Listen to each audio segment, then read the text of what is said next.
अब से कुछ साल बाद हमारे ग्रह के सारे ऊर्जा स्रोत खत्म हो रहे हैं और इंसानी आबादी बढ़ रही है। पृथ्वी पर हर साल जगह कम होती जा रही है। लोगों को जल्द से जल्द दूसरे ग्रहों पर पहुंचने की जरूरत है, लेकिन हमारे पास इतनी ऊर्जा नहीं है जो अंतरिक्ष यान और अंतरतारकीय यात्राओं के लिए काफी हो। आप ब्रह्मांड में ऊर्जा स्रोतों की खोज करने वाले साइंटिस्ट के एक समूह के सदस्य हैं। सौर ऊर्जा, पवन चक्कियां, जल विद्युत और ताप विद्युत संयंत्र काफी नहीं है। आप एक साहसिक लेकिन जोखिम भरा आइडिया लेकर आते हैं। आप एक ऐसी चीज बनाना चाहते हैं जो रोशनी की रफ्तार जितनी तेज हो। ये चीज अनंत ऊर्जा पैदा करेगी। बाकी साइंटिस्ट ये आइडिया तुरंत खारिज कर देते हैं। ऐसा एक्सपेरिमेंट पूरे ग्रह और यहाँ तक कि सौर मंडल को भी तबाह कर सकता है।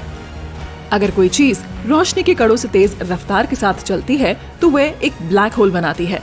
जोखिम कम करने के लिए आप एक आम सुई की तरह एक छोटी और पतली चीज की रफ्तार को तेज करने का सुझाव देते हैं। जैसे ये रोशनी की रफ्तार तक पहुंचेगी, ये ऊर्जा छोड़ेगी और सौर पैनलों जैसी खास मशीनें इस ऊर्जा को सोख लेंगी। प्रकाश की रफ्तार से 1 मिलीसेकंड तक चलना ही इसके लिए काफी होगा, जिसके बाद सुई को रोकना होगा। आप माउंट एवरेस्ट की मदद से इसे धीमा करने का सुझाव देते हैं। जैसे ही आप एक्सपेरिमेंट पर काम करना शुरू करते हैं, आपको एक अनसुलझी दिक्कत का सामना करना पड़ता है। एक आम सुई वजन रखने वाली किसी भी चीज की तरह रोशनी की रफ्तार हासिल नहीं कर सकती है। फिजिक्स के नियमों के मुताबिक ये नामुमकिन है। ऐसा करने के लिए आपको सुई को फोटॉन्स के बीम में बदलना होगा। रोशनी की रफ्तार तक पहुंचने के दौरान सुई का मेटल खाक हो जाएगा। पृथ्वी का एटमॉस्फेयर किसी भी चलती हुई चीज पर काफी मजबूत रेजिस्टेंस दिखाता है, तो अब आपको ब्रह्मांड में सबसे मजबूत और टिकाऊ सामग्री बनानी होगी। इसे न सिर्फ एयर रेजिस्टेंस का सामना करना होगा, बल्कि इसमें बढ़ती ऊर्जा से इसे टूटने से भी रोकना होगा। जब कोई चीज अपनी रफ्तार बढ़ाती है तो उसकी ऊर्जा भी बढ़ती है। ऐसी सुई बनाने के लिए आपको काफी पैसे की जरूरत रहेगी, लेकिन पैसा मिलने से पहले आपको एक सिमुलेशन प्रोग्राम में ये एक्सपेरिमेंट करना होगा, ताकि आप ये साबित कर सके कि आप सही काम कर रहे हैं। ये प्रोग्राम सोलर सिस्टम का कंप्यूटर होलोग्राम है। ये प्रोग्राम फिजिक्स के सभी नियमों को इमिटेट और विजुलाइज करता है। आप इस मॉडल का इस्तेमाल करके अपना एक्सपेरिमेंट चला सकते हैं और अगर ये ठीक रहा तो आपको अपने प्लान को इम्प्लीमेंट करने के लिए पैसे मिलेंगे। तो आप सुई का कंप्यूटर सिमुलेशन बनाते हैं, फिर आप एक काफी ताकतवर इंजन के साथ एक मशीन बनाते हैं। ये रॉकेट की तरह काम करती है। सुई से कई मोटरें जुड़ी होती हैं। वे आवाज की रफ्तार तक पहुंचने में मदद करती हैं। फिर सुई को ऊर्जा से चार्ज करती हैं और उसे छोड़ती हैं। चार्ज फोर्सेस का इस्तेमाल करते हुए सुई को रोशनी की रफ्तार तक पहुंचना होगा और एवरेस्ट में क्रैश होना होगा। आपको सुई का लॉन्च पैड सेट करना होगा, जो इस ऑप्शन को पूरा करने के लिए पहाड़ से लेकर एक लंबा रास्ता है। एयर रेजिस्टेंस एक्सेलरेशन में काफी रुकावट पैदा करता है। सुई का रास्ता हजारों मील खाली जगह से होकर गुजरता है। यदि आप तय करते हैं कि अंतरिक्ष से एक्सपेरिमेंट करना ज्यादा बेहतर है, जहां कोई रेजिस्टेंस नहीं है। ऐसा करने के लिए आप सिमुलेशन में चांद पर एक बेस बनाते हैं। कंप्यूटर सटीक स्टार्ट टाइम और सुई की पोजीशन को कैलकुलेट करता है। आपको पृथ्वी की अपने एक्सिस पर रफ्तार और हमारे ग्रह के चारों तरफ चांद की रफ्तार का पता लगाना होगा। कोर्स से थोड़ा सा भी भटकने से सुई समुद्र या शहर में भी क्रैश हो सकती है। अगर ये पानी में मिल जाती है तो दुनिया भर में भयंकर बाढ़ और सुनामी आ जाएगी। कंप्यूटर सुई के उड़ने के लिए सही समय को कैलकुलेट करता है। आप ऑपरेशन शुरू करने के लिए तैयार हैं। अलग अलग देशों के साइंटिस्ट और राष्ट्रपति सिमुलेशन को देख रहे हैं। आप इतने घबराए हुए हैं कि आपको पसीना आ रहा है। आप कंप्यूटर के पास आते हैं और स्टार्ट बटन दबाते हैं। हर कोई बड़े पर्दे की तरफ देख रहा है। एक रॉकेट टॉप पर रखी हुई सुई के साथ उड़ता है। ये चांद से ऊंचा उठ रहा है। ये आवाज की गति तक पहुंचता है। पहला इंजन गिर जाता है। रॉकेट का वजन घटता है और इसकी रफ्तार बढ़ जाती है। हमारे ग्रह और चांद के बीच की आधी दूरी खत्म हो गई है। 2 इंजन टरबाइन बचे हैं। आवाज की रफ्तार 10 गुना से ज्यादा हो गई है। दूसरा इंजन गिर जाता है। सुई पृथ्वी के एटमॉस्फेयर के करीब पहुंच रही है। तीसरा इंजन ऊर्जा का एक बड़ा चार्ज पैदा करता है। इसे सुई में भरता है और अलग हो जाता है। सुई सूरज की तरह चमकदार लाल और गर्म हो जाती है। ये पृथ्वी के एटमॉस्फेयर में दाखिल हो जाती है। हमारे ग्रह की प्रोटेक्टिव लेयर्स सुई को उसकी मंजिल तक पहुंचने से नहीं रोक सकती हैं। आसमान एक तेज चमक से जगमगाता है। अगले आधे सेकंड में सुई रोशनी की गति से एवरेस्ट से टकराने वाली है।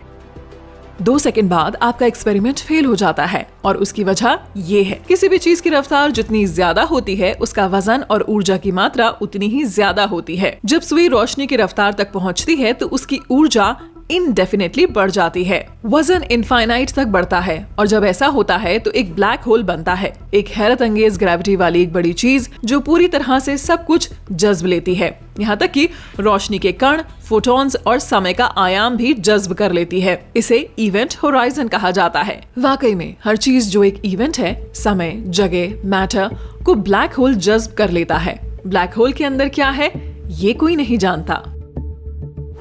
1 मिलीसेकंड के बाद सुई लगभग रोशनी की रफ्तार तक पहुंच जाती है। ये एटमॉस्फेयर में काफी ऊर्जा छोड़ती है। अगर आप इसे स्लो मोशन में देखें तो आप देख पाएंगे कि हवा कैसे आयनाइज होती है, यानी हवा के मॉलिक्यूल बट जाते हैं। प्रकृति में ये प्रक्रिया बिजली चमकने के दौरान होती है। हमारे सूरज में भी आयनाइज ऊर्जा होती है और ये हवा को डिसइंफेक्ट करता है। सुई पृथ्वी के एटमॉस्फेयर को काटती है। आसमान तेज रोशनी से जगमगा उठा है। सभी बादल और सुई के चारों ओर पानी के सभी मॉलिक्यूल्स हाई टेम्परेचर पर तुरंत इवेपोरेट हो जाते हैं। घटनास्थल के आसपास सैकड़ों मील तक आसमान एकदम साफ हो जाता है। सुई इस साफ सर्कल के सेंटर में है और ये माउंट एवरेस्ट के करीब पहुंच रही है। सुई के पास आते ही सैकड़ों हजारों टन बर्फ जल जाती है। ये रोशनी की रफ्तार तक पहुंच गई है। जमीन की एक मोटी परत पिघल जाती है और अलग अलग दिशाओं में उड़ जाती है। ऐसा लगता है कि किसी ने आइसक्रीम के पहाड़ पर भाला फेंक दिया हो। एवरेस्ट इतनी ऊर्जा को संभाल नहीं पाता है और वो रेत के महल की तरह लाखों टुकड़ों में बट जाता है। ब्लास्ट वेव की हैरत अंगेज ताकत चारों तरफ सब कुछ तबाह कर देती है। पत्थर, लकड़ी, मिट्टी, पत्ते, कंक्रीट, ताकतवर ऊर्जा और गर्मी की वजह से सब कुछ अरबों टुकड़ों में बिखर जाता है।